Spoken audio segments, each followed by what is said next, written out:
I have voted reliably Democratic for probably 35 years or more.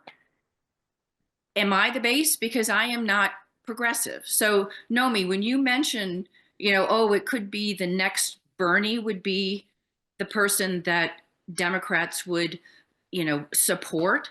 The people that I talk to, and yes, I'm older, and so some of my, the people I talk to are older, but my kids are much younger.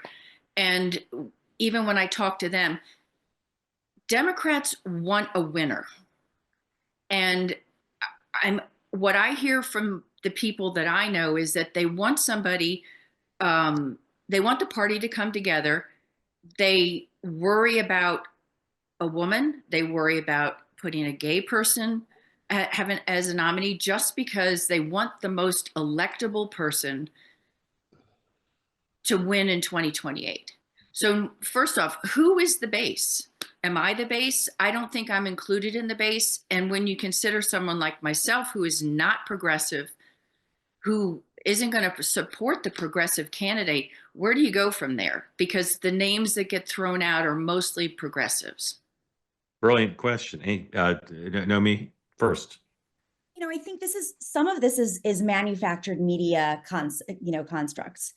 So Bernie Sanders, even when we wanted him to lean a little bit more into identity because he had some weaknesses and attacks on that, he is a populist. What he talked about were issues that could have spilled over with the Trump base as well. He was talking about economic security, healthcare as a human right, Medicare for all, things that poll very high across the board with working people. And so we have always said that we wanted the Democratic Party to lean into issues that relate to everyday people rather than just identity, exactly what you're saying. And I think now it's being used as a weapon against progressives when progressives never really were the ones pushing the identity. They were always pushing the more populist approach to politics, including AOC, who does weave in identity. She's more like what they call intersectional. So, I think you're asking the right questions. And I think that's also why he polls better than most Democrats, if not all of them right now. We had a 10-year reunion 2 days ago. 10 years after he announced his presidential campaign, he's still polling higher, and he's only consistently gotten better. So, I believe that the base is working people and talking about issues that relate to them in their everyday lives. I think that all of the identity politics is window dressing and consultant speak and what they want to push on folks to divide folks.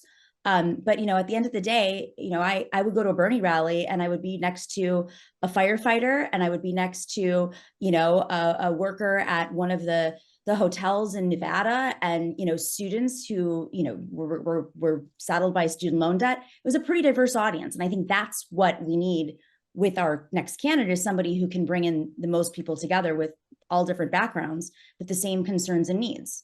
I don't know if that answers your question. Bernie was running early on, and he was like, okay, free college for all and all this other stuff. And, I'm somebody who saved for my kids' college when they were 2 and 4. And, my sister's kids took out loans. And we're having conversations with people going, wait a minute, you can't do this. And now when you have the Democrats saying, okay, this new big, beautiful bill is going to add, it is adding trillions to the deficit.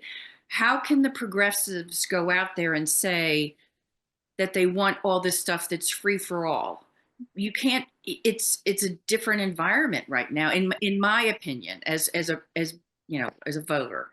Well, in New York, we have it, for instance. I mean, it's not a perfect situation, but Andrew Cuomo, who is by no means a progressive, passed a free college bill with Bernie at his side. Not perfect, but we also have pre-K and 3K, which came about because we taxed the wealthy. It's just about where you tax people. And I think if Democrats are in power.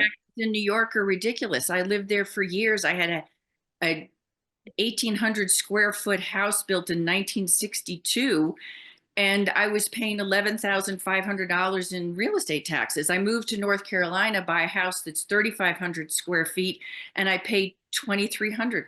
How are the Broadway shows in North Carolina, Sue? Well, we had other shows, but okay. Broadway for all. That's what I would run on. Broadway for all. Race here in New York.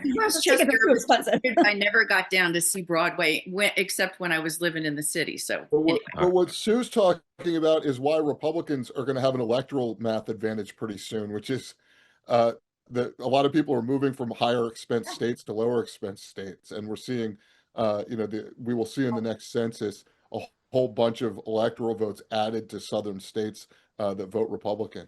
Yeah. I know that's a little off topic, but I want to touch real quick also on something that Nomi said in response to Sue, which is about identity politics. The Democrats will play identity politics with their presidential candidate at their own peril. Yep. No, nobody, like when you get to a general election, you're talking about swing voters in swing states, much less everybody else. And I actually think it's a broader category that say to themselves, I just want to see the best candidate. I just want the president who's going to protect my family and make the economy as strong as it possibly can be. And I don't care if that person is white, black, orange, green, male, female, whatever. And if the Democrats think about their candidates that way that they have thought about social policy, which is a different question. Right. I think there are times when you look at social policy and you might say to yourself, this is a group that needs help, or like the Americans with Disabilities Act, for example, you would say, well, that's, there's some identity politics in that. When you're talking about a presidential candidate, it's the best candidate, not what they look like or what their background is. But it's also someone who, I mean, Nomi talked about that the base is working class. I mean, the Democratic Party has lost its way with the working class. That's the whole point of this exercise. And that's why they're kind of struggling right now. They need to win back all these people who were traditionally Democrats and now are supporting Trump.